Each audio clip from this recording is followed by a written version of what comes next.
Minutos, vamos entonces, hoy dejé acomodarme aquí, a nuestra primera conversación. Ya, ahí sí, no me acomodo más. Esta depresión no es tu culpa.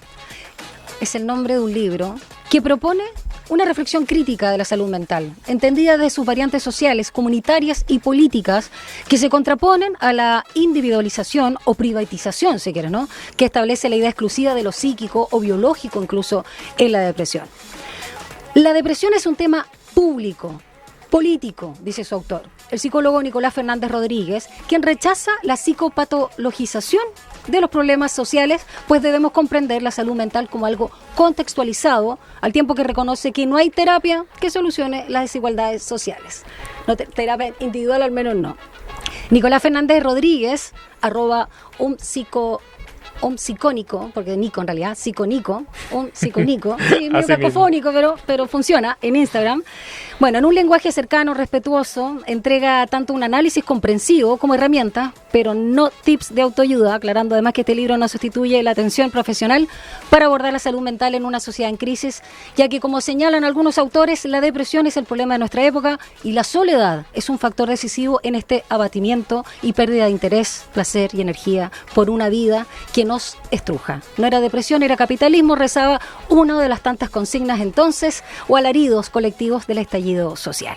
Bienvenido, Nicolás Fernández Rodríguez, psicólogo por la Universidad Diego Portales, magíster en Psicología Social por la Universidad Alberto Hurtado, activista en temas de salud mental desde una perspectiva crítica y, como te lo decía, director del Centro de Salud Mental, un psicocentro, en este caso psicocentro, y autor de este libro que tenemos acá, Esta depresión no es tu culpa. ¿Cómo estás, Nico? Muy bien, muchas gracias por la invitación. Oye, excelente resumen. Yo he intentado resumirlo y nunca tan bien, así que te voy a pedir el resumen porque está espectacular, me encantó. Perdona, tenía miedo de spoilear completamente tu libro, decirlo todo, pero eso me pasa cuando, por un lado, sí, voy a ser honesta, es un sesgo de confirmación también con lo que yo pienso y siento en relación a la salud mental. Y te lo decía fuera de micrófono, Nico, gracias por este libro. Este es un tema más allá de las estadísticas, los datos duros, que obviamente en nuestro país son alarmantes además, no de forma exclusiva, pero son alarmantes. Ver que es una visión, o tener una visión comunitaria, como lo decíamos, y que tú lo planteas muy bien y que es algo político, como que nos produce cierto alivio. Cierto alivio que justamente no estamos solos o solas en esto, o no deberíamos estarlo. Sí, absolutamente, y ese es uno de los... Bueno, tú lo spoileas bien en el título, ¿no es cierto? Como el que no sea tu culpa también invita a poder pensar dónde está esa culpa. Entonces, o sea, ¿quién es el responsable de que yo me sienta como me estoy sintiendo? Y bueno, cuando yo partí el libro, cuando ya lo estábamos lanzando de alguna manera, hablamos con los libreros y libreras de Chile, de Santiago. Yeah. Y yo les dije, mira, ¿qué pasa cuando alguien se siente mal, por ejemplo, y va a una librería? Que uno dice, bueno, es más accesible que una terapia, uno dice, ya algo, quiero conocer un poco de esto, ¿no? En vez de buscar en Google, va a una librería. Sí. Para profundizar sobre algo. Para ver qué está pasando. Yeah. Y llega a la sección de autoayuda y se encuentra con un 99,9% de libros que le dicen, esto es tu culpa, ¿no es cierto? Tú te sientes deprimido porque no tiendes tu cama en la mañana, tú te sientes deprimido porque no haces suficiente deporte, tú te sientes deprimido porque no comes bien, ¿no es cierto? O sea, hay libros, ¿no es cierto? Como ¿sí? Cura tu depresión en base a lo que comes, ¿no es cierto? Sin quitarle un peso a quien influye, ¿no es cierto? Pero en términos de la solución, ¿no es cierto? Entonces yo dije, bueno, hagamos un libro que lo que venga a hacer es decir, sé que esta depresión no es tu culpa, ¿no es cierto? No viene de ahí, ¿no es cierto? Tiene una expresión individual. Eso que siento, esa desesperanza, ese ánimo deprimido, esa sensación de desánimo es real, pero no es culpa tuya, ¿no es cierto? No viene desde mí, sino que tiene que ver, creo yo, y esa es un poco la tesis que yo manejo en este libro, tiene que ver muchísimo porcentaje en torno a mis condiciones de vida, a mi contexto, a los hábitos que yo tengo en el día, pero hábitos permitidos por cómo yo vivo, ¿no es cierto? Por las condiciones de vida. O sea, entendiendo que si yo viajo 2 horas de ida y 2 horas de vuelta en metro para llegar a una pega que ya no es de 8 ni de 9, sino que es de 10 horas diarias, no tengo tiempo para hacer deporte, ¿no es cierto? O sea, exacto, hay hábitos que aunque yo quiera no puedo tener. Exacto. Entonces, de alguna manera, es una propuesta, ¿no es cierto? Bueno, ahí hay un buen spoiler, ¿no es cierto? O sea, cuando hablamos de endeudamiento, me encanta ese ejemplo para poder hablar de lo que significa. O sea, una persona endeudada, bien endeudada, ¿no es cierto?, tiene muchísimas más probabilidades de tener una depresión que una persona que no está endeudada. Estratos bajos y medios se endeudan principalmente por necesidades básicas. Entonces, si pensar que es endeudamiento, por comer, por pagar un arriendo, por pagar un colegio privado, intentando tener una mejor educación para nuestro hijo, uno piensa que es un problema intrapsíquico. Si uno llega a pensar eso, bueno, no hay nada que hacer. Es absolutamente sistémico. Claro. Entonces sí, es algo sistémico. Como yo me estoy sintiendo sí tiene que ver con mis contextos, ¿no es cierto? Y ahí hay una deuda, porque uno dice, ya bueno, leo este libro, todo me dice que que mi contexto se influye, bueno, ¿qué hago? ¿No es cierto? La receta de la autoayuda es un manual de cosas que tú tienes que hacer para sentirte bien. Las orientaciones que yo intento decir aquí es, sí, hay cosas que yo puedo hacer para yo sentirme bien, pero de alguna manera con quien yo me junto, con quien yo estoy al lado, también tiene que ver con cómo me estoy sintiendo, ¿no es cierto? Y puede influir también en cómo me estoy sintiendo. Y hay una diferencia clara entre los animales y los humanos. Los animales están destinados a habitar el contexto en el que viven, ¿ya? Y de repente mucho mejor que nosotros los humanos. Pero los humanos tenemos algo, en base a la reflexión, que aparte de habitarlo podemos transformarlo. Pero yo no puedo transformarlo solo, sino que se transforma en base también a la organización, a poder sentir empatía por el otro, a poder decir, ¿sabéis qué? Tal vez demandas laborales, ¿no es cierto? O sea, la reducción de horas de trabajo de 12 a 8, no es que se juntó un comité de expertos, ¿no es cierto?, hace tantos años o un empresario que dijo, les tengo un regalo, chiquillo. En verdad, ustedes estarían mejor en sus casas, trabajen menos. No, fue en base, ¿no es cierto?, a movilizaciones, a conciencia, que se dio en base a ver que hay otra persona que también estaba sufriendo lo mismo que yo, ¿no es cierto? El sufrimiento social. El sufrimiento es social, ¿no es cierto? Entonces, cuando tú dices como que este libro tiene una idea de una despatologización, es porque los psicólogos, psiquiatras y profesionales de la salud mental también nos hemos esforzado harto en psicopatologizar los malestares sociales, ¿no es cierto? O sea, ya no es que tengamos un sistema... con poco esfuerzo en realidad. De la academia los han formateado así de alguna manera, ¿no? Y lo hemos seguido validando y reproduciendo, ¿no es cierto? Y cada vez que nos llaman, es súper cómodo y súper simplista culpar a la persona por lo que siente, ¿no es cierto? O por lo que vive. Bueno, no me gusta mucho la palabra padecer, pero hasta por lo que padece, ¿no es cierto? En algunas situaciones. Entonces, ya no es un sistema patriarcal, ¿no es cierto?, que invisibiliza el rol de las mujeres, sino es que tú tienes, ¿no es cierto?, un síndrome del impostor. Es tu problema que tú no te crees lo suficientemente poderosa para lo que estás haciendo. Exacto. O sea, no. O sea, que hay un sistema que te refuerza, ¿no es cierto?, y que te dice, estas son las reglas del juego en las que tú estás posibilitada a jugar y otras no. Sí. ¿No es cierto? Entonces, de alguna manera este libro lo que intento es sacar de la cancha de lo particular lo que es la salud mental y ponerlo un poco en juego en que, oye, aquí algo pasa en el colectivo. Nico, hay muchas cosas que anoté, que rescaté de tu libro, y ahora se me ocurre una nueva que me gustaría que fluyera, porque a propósito de lo que estábamos hablando, de cómo ha sido siempre la visión de la salud mental por parte de los profesionales de la salud, como se llama, ¿no? Psicólogos y psiquiatras. Yo, en calidad de paciente o de usuaria del servicio, yo hago una distinción bastante importante entre los psicólogos y los psiquiatras. Para mí, los psiquiatras, el sistema, más allá de los avances tecnológicos a nivel farmacéutico, químico, si tú quieres, o descubrimientos de cómo funciona el cerebro y todo eso, me parece todavía muy limitado y muy medieval incluso. Me encuentro muy agresivo. Podría hablar incluso de pasivo-agresivo, pero sigue siendo violencia. Psicólogo, he tenido experiencias de todo tipo.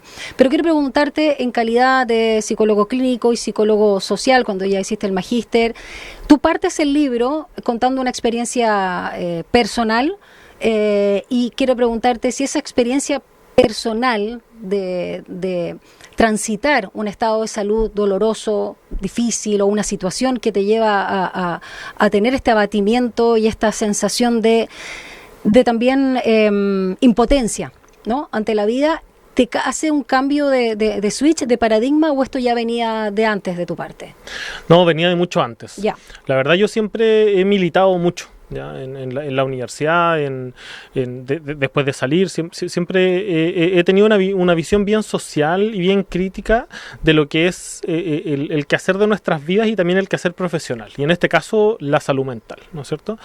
Ahora, yo creo que la experiencia siempre es algo muy interesante de observar, ¿no es cierto? Entonces, cuando uno tiene ciertas experiencias, eso también da de por sí una visión distinta a lo que uno está observando. Y además que algo que aprendemos mucho los psicólogos es de ir a terapia. O sea, cuando nosotros vamos a terapia también aprendemos mucho de lo que es la salud mental y lo que es estar en terapia. Desde el otro lado.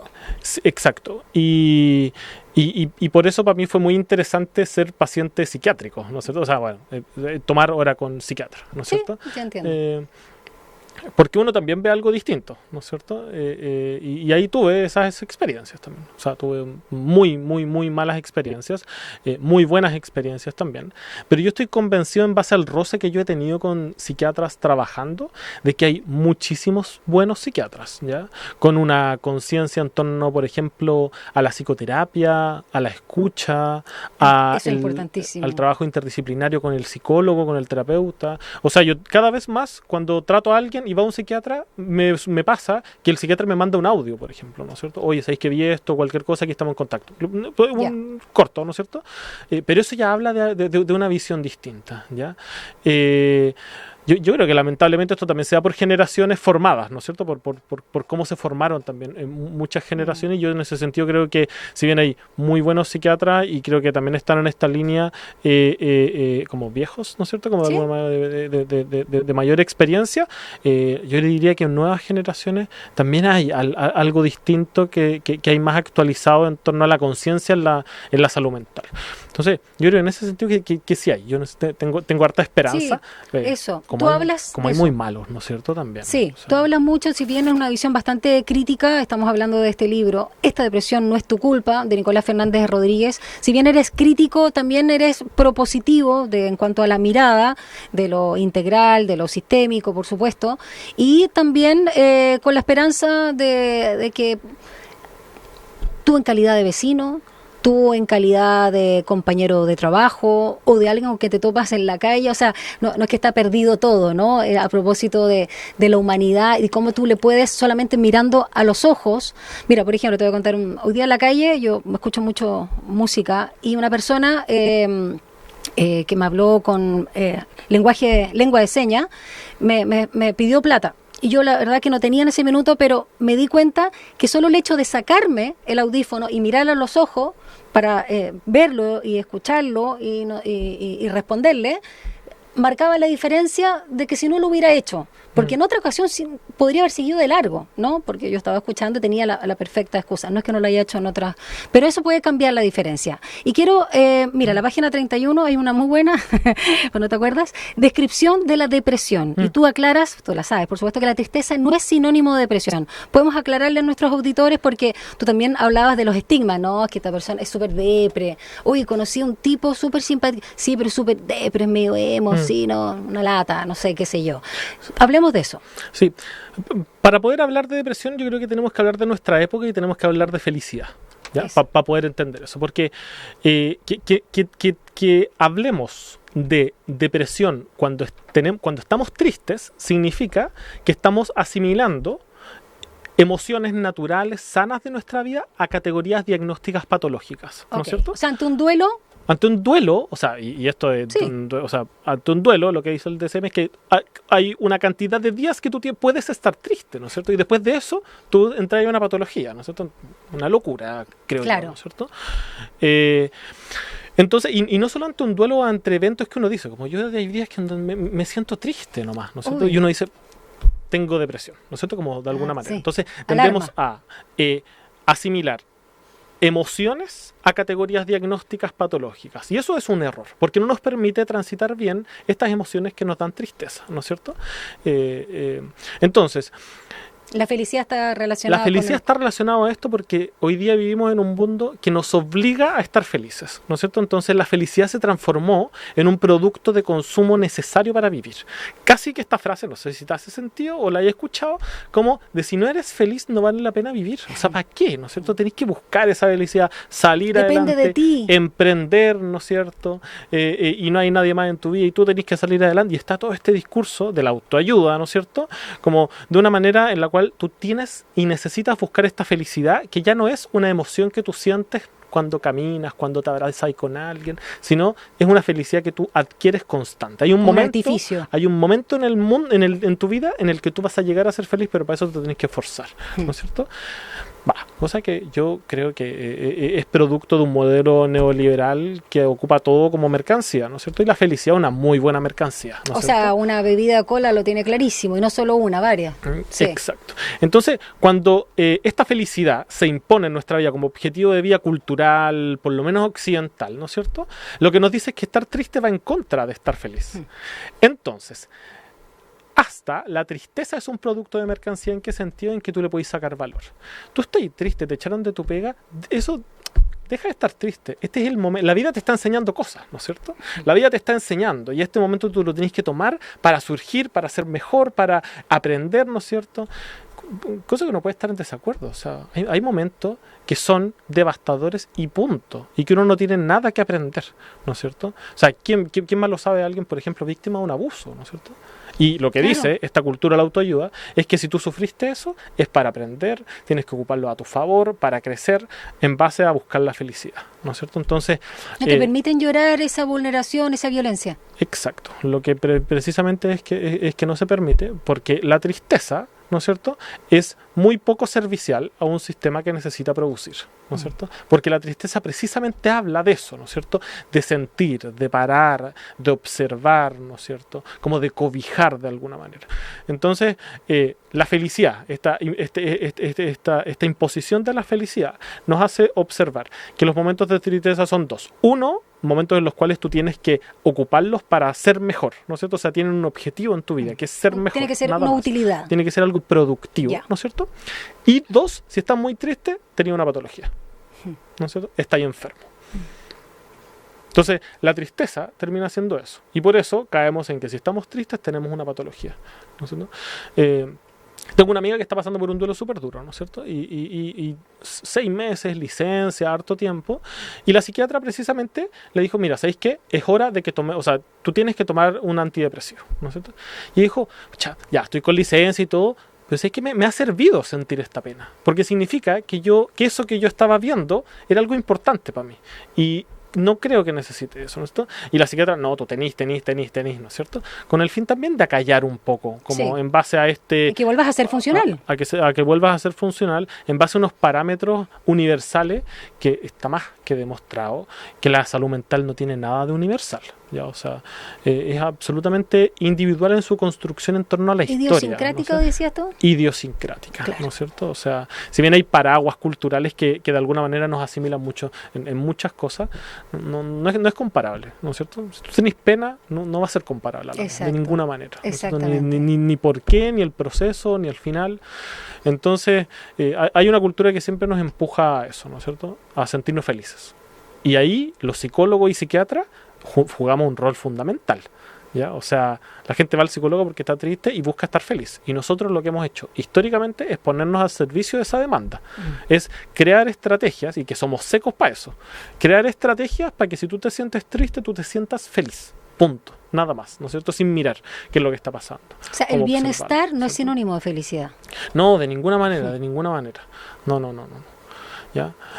Bueno, ¿Nico? Depende para quién, ¿no es cierto? Sí, por supuesto. Para un modelo liberal lo asimila, ¿no es cierto? Exactamente. Y veíamos un estudio, hace muy poquitito, que salió de Uruguay, ¿no es cierto? O sea, un estudio que decía que la felicidad, que era el país de la región más feliz, pero con una tasa de suicidio gigantesca. Mira, qué curioso. Entonces tú decís, bueno, aquí pasa algo. Claro. Y con la felicidad sucede una cosa, que la felicidad no se puede medir de ninguna u otra manera que por la autopercepción.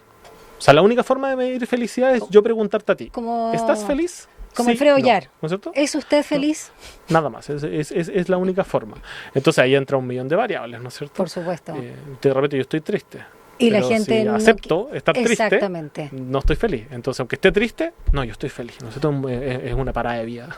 Nico, vamos a una breve pausa. Solo quiero dejar algo también ahí interesante, que nos explique si está en cuestionamiento, se sacó o no ese cartel, ese mote, ese apellido de la depresión endógena. Son las 5:36, continuamos en Frecuencia Pública por Radio USACH conversando sobre este libro que hace una propuesta muy, muy interesante sobre salud mental y sobre todo en torno a la depresión. Y por eso se llama Esta depresión no es tu culpa. Y estamos con su autor, el psicólogo Nicolás Fernández Rodríguez. Y te invito también que conozcas el Centro de Salud Mental que dirige, un psicocentro, y lo puedes encontrar también en las redes sociales como un psiconico. ¿Sí? ¿Está bien? Ahora me salió bien porque acabo de cachar que era Nico. Me costó entenderlo. Soy un poquito lenta. Voy a tirar así, no el voleo, pero son datos que tú das que son bien alarmantes porque hay gente que le gusta el dato duro. Yo se los cuento.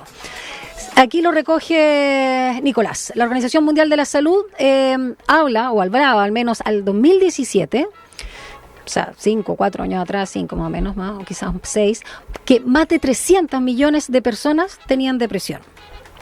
Y en Chile, al menos el 6,2% de la población la padece o dice haber estado transitando una depresión. Casi un 16% sospecha que la tiene y solo poco más del 24% recibió tratamiento. Uno podría pensar perfectamente, Nico, que estos datos pueden pecar de subregistro, o sea, hay un subregistro también.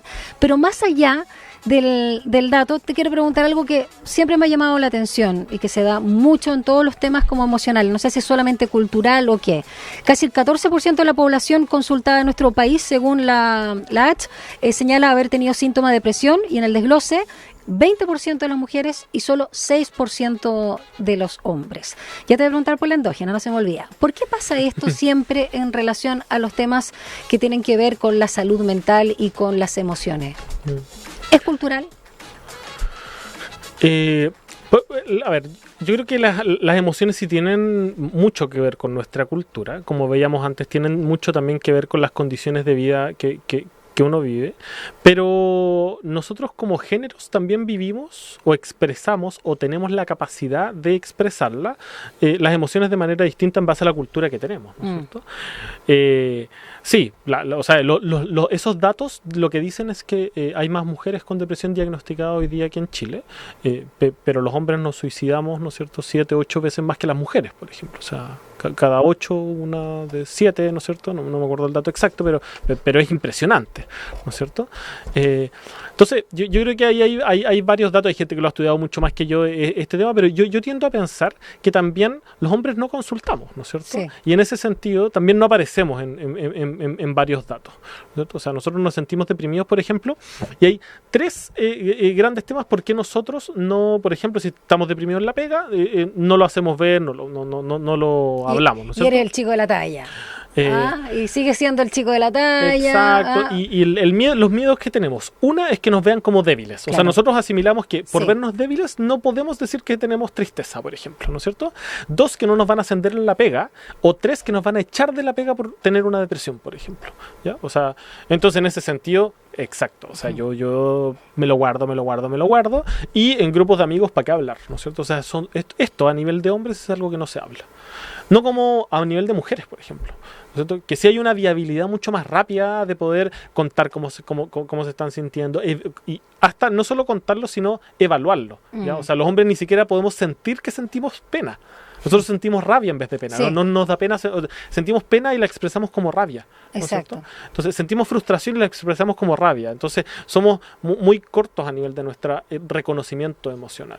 Entonces yo creo que también hay algo ahí. Ahora, si bien hay datos por todos lados, ¿no es cierto? Como yo creo que nunca hay que olvidarnos que cuando hablamos de salud mental hablamos de construcciones de personas, de personas importantes, ¿no es cierto? Entonces ahí de repente los datos se pierden o las personas se pierden en los números, ¿no es cierto? Y cuando hablamos de depresión o hablamos de temas de salud mental, por ejemplo, los datos de Chile dicen que 1 de cada 3 personas, o sea, aquí habíamos 2, sumamos una persona, alguna de las 3, ¿no es cierto?, va a pasar por algún tema de salud mental en su vida. Claro. Importante.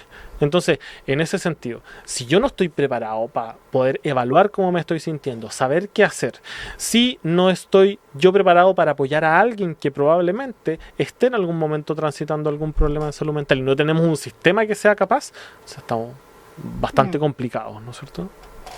Nicolás, te preguntaba también a propósito de la visión comunitaria, social y política y sacarla del ámbito privado o meramente psíquico, biológico de este cartel de la depresión endógena. ¿Eso va en retirada? ¿Qué es lo que se ha descubierto? Y expliquemos también a los auditores de qué se trata justamente este apellido de lo endógeno. Claro, antes se creía que la depresión podía ser como hereditaria, ¿no? La depresión, cuando hablamos de depresión, hablamos de la categoría de salud mental de depresión, ¿no es cierto? No solo de sentirte deprimido. Sí.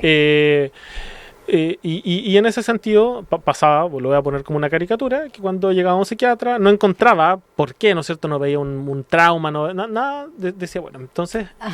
Nació así. Naciste así. Estás ¿no es fregado.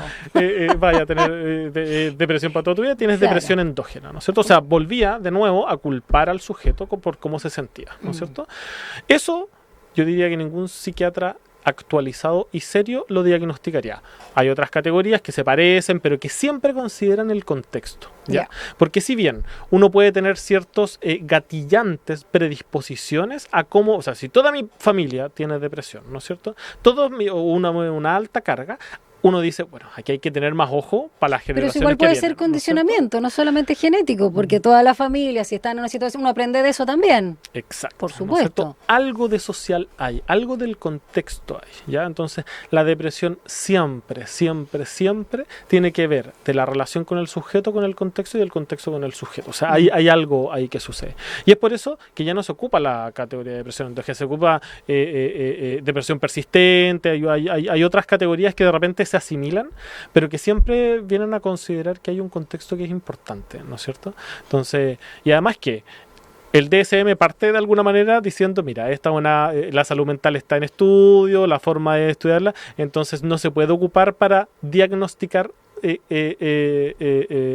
tan fuertemente, ¿no es cierto? Tan evidentemente, de forma tajante. Claro. Entonces, los diagnósticos nos sirven para poder entender y para poder darle un marco a algo que nos está pasando, pero nunca para poder enjaular, limitarnos, ¿no es cierto? Y lo que hace la depresión endógena es que te enjaula de una, ¿no es cierto? O sea, te dice, fregaste. Exacto. ¿No es cierto? Tú de aquí en adelante tienes depresión, ¿no es cierto? Sin mirar exactamente. Vive todo con eso y empastíllate toda la vida.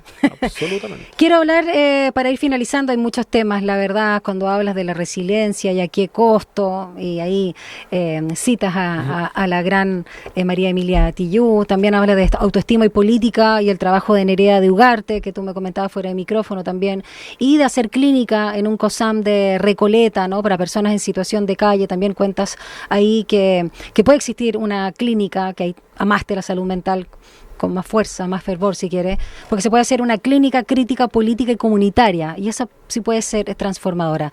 Bueno, estoy solamente citando algunas cosas bien interesantes que están en tu libro, el tema obviamente de la pandemia, ¿no? Como momento peak, donde curiosamente disminuyeron los suicidios, y porque también el sufrimiento compartido se atenúa de alguna manera, y quiero quedarme en esto a propósito de los altos índices de suicidio que hay en nuestro país.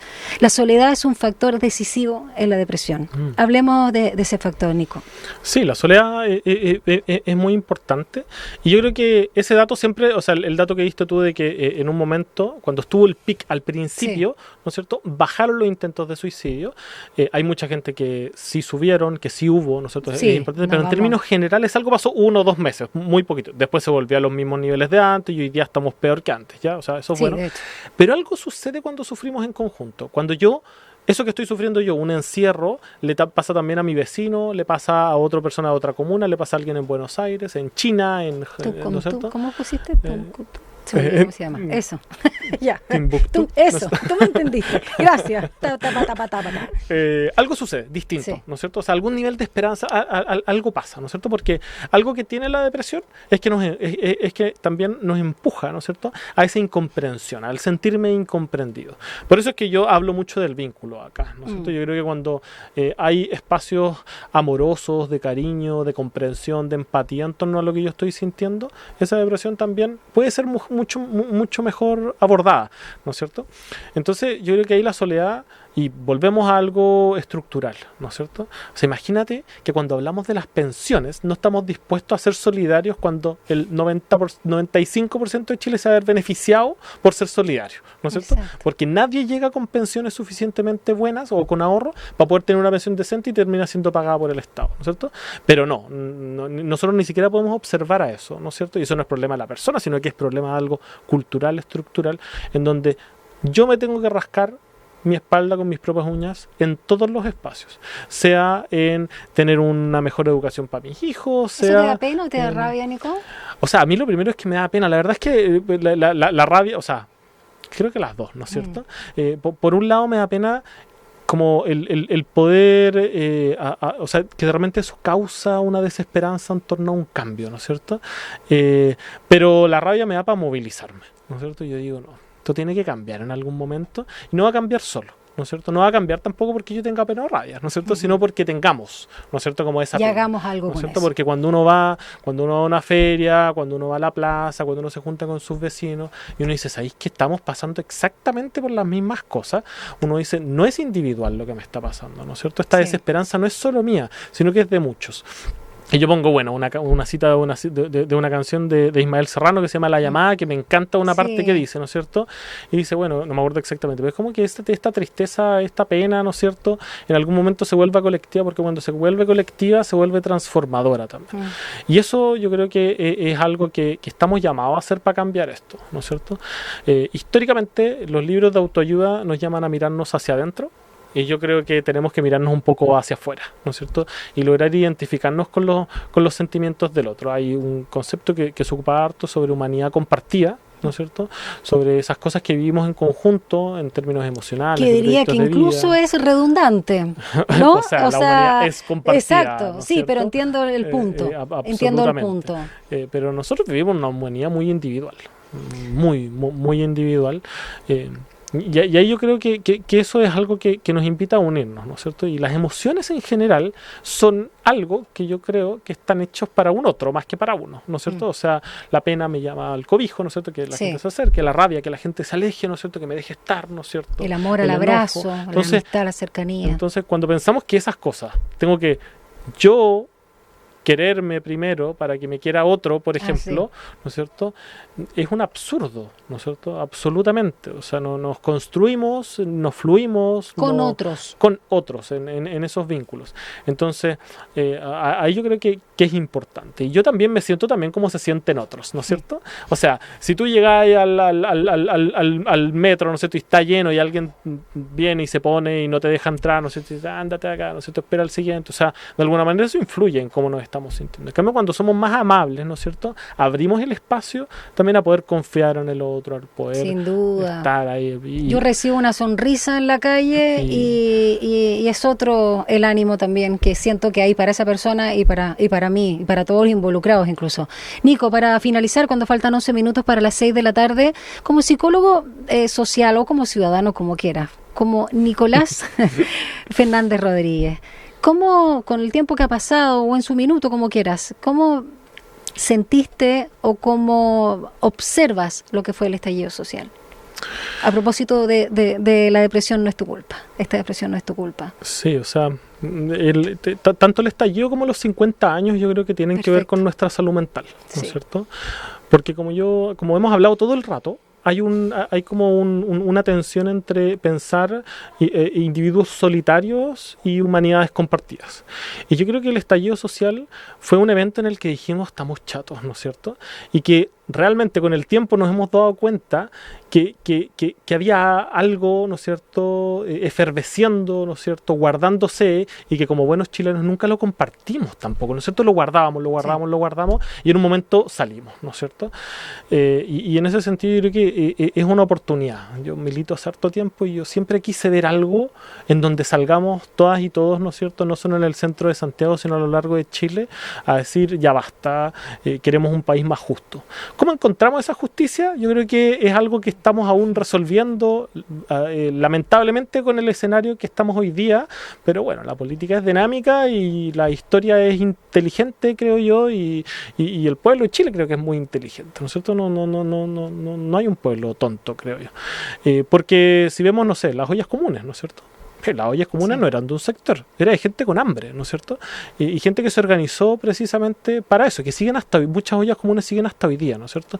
Entonces, yo creo que ahí hay una oportunidad, hay una luz de esperanza para un Chile muy neoliberal, muy sufrido, que yo creo que a propósito de lo que nos quitó la dictadura, que fue la capacidad de encontrarnos y reflexionarnos juntos, hoy día estamos aprendiendo a cómo se hace, ¿no es cierto? A cómo nos encontramos. ¿Por qué se nos habla ni de religión, ni de política en nuestra mesa? Es algo que nos sigue calando, ¿no es cierto? O sea, ¿para qué decir el sexo? Las emociones, cómo me siento. Entonces, creo yo que el estallido de alguna manera vino a decirnos nos tenemos que observar. Yo creo que a propósito de lo que van a hablar ahora, la política y la tensión política sí también merma mucho el cómo nos encontramos y el cómo nuestra siguiente entrevista sobre la violencia societal. Exacto, porque ahí en la violencia societal influye mucho también el clima político en cómo nos sentimos. Y cuando hay un nivel de política, por ejemplo, el negacionismo a propósito de los 50 años, que genera tensión en las casas, no en la calle, claro. en uno, ¿no es cierto? O sea, ¿qué estoy viviendo? ¿No es cierto? ¿Cómo no podemos? Entonces, para mí el estallido fue una luz de esperanza para la salud mental, cuando pensamos en la salud mental, en las condiciones en las que vivimos. Y yo estoy convencido de que nuestra salud mental va a mejorar, no solo cuando tengamos más psicólogos, que es necesario, no solo cuando seamos más conscientes de nuestra salud mental, que es ultra necesario, no solo cuando haya más psiquiatras en el servicio público accesibles, sino también cuando tengamos mejores condiciones de vida, y eso nos llega regalado, creo yo. Eso llega cuando hay juntas de vecinos fuertes, cuando hay organizaciones barriales fuertes, cuando hay cuando hay organizaciones culturales, la vida comunitaria, deportiva, cuando hay una vida comunitaria en donde uno dice, mira, ¿sabéis qué? No quiero este edificio que nos quita toda la luz a todo el barrio, exacto. ¿No es cierto? Quiero poder tener el derecho a la luz. No quiero ahora está pasando, por ejemplo, yo vivo en La Reina y hay un sector en donde el alcalde quería poner canchas de pádel. Ya uno dice, deporte, no sé qué cosa. O sea, para el entorno eso termina siendo algo que genera mucha frustración, porque además era en un espacio icónico para la comunidad. ¿Dónde? ¿No ¿Qué parte que también vive en La Reina? ¿Dónde? Para el sur de La Reina. Entonces, para un sector que iban a hacer un parque, ¿no es cierto? O, por ejemplo, cuando tú decías, hay un parque y el alcalde empieza a poner dinosaurios, ¿no es cierto? No sé si viste eso. No. Bueno, en el parque Padre Hurtado, en el sector de La Reina, el alcalde decidió poner unos dinosaurios que no tenían nada que ver con la comuna, que no tenían nada de comunitario, que generó un atochamiento. O sea, los vecinos reclaman. Entonces, sí, ¿sabéis que ahí lo que pasa? O sea, realmente lo que sucede es que hay una persona que tiene más poder que todos, cuando el poder siempre, ¿no es cierto?, reside, como decía Maritza Montero, en la comunidad, ¿no es cierto? Entonces, cuando hay comunidades fuertes, tú también tenías a quien preguntarle. Pero lo que pasa es que hay una crisis de identidad muy fuerte, ¿no es cierto? Nos juntamos en puros grupos chiquititos, de cosas muy pequeñas, ¿no es cierto? Y la clase deja de ser, ¿no es cierto?, el lugar en donde nos juntamos. Todos vendemos nuestras fuerzas de trabajo, ¿no es cierto? O sea, ahí es donde realmente tenemos un tipo de unión. Pero eso da para otro libro que voy a escribir prontamente. Quiero agradecerte eso. Y muy invitadísimo, por supuesto, para tu próximo libro. Ahora muchas nos centramos en esta depresión, no es tu culpa, y agradecer, por supuesto, a la editorial, el sello Grijalbo, en este caso Penguin Random House, que siempre nos envía muy buenos libros, ya sea ensayos, divulgación científica, y en esta ocasión una mirada muy humanista, humana, desde la situación, o más bien, situación, pero también la vivencia de ser un paciente, como se le llama, palabra que no me gusta, pero finalmente estar del otro lado de la vereda y no solo como psicólogo clínico y social. Y sí se puede transformar, aunque la terapia, me gustó eso, no sea la instancia que vaya a generar cambios en las desigualdades, pero entre más... La palabra no sé si es sano. Entre más nos hagamos cargo justamente de estas emociones y podamos compartirlas y no sentirnos solos, mejor vamos a estar como colectivo. Sí, absolutamente. Ya una vez escuché a alguien que decía, si te sientes mal en el trabajo, tal vez sí necesitarías un psicólogo, pero también construir un sindicato, ¿no es cierto? Buena. Y sí, el psicólogo es importante, ¿cierto? Pero también... No, el sindicato. Tomo eso. Muchas gracias, Nico. No, muchas gracias a ti. Un abrazo. Muchas gracias.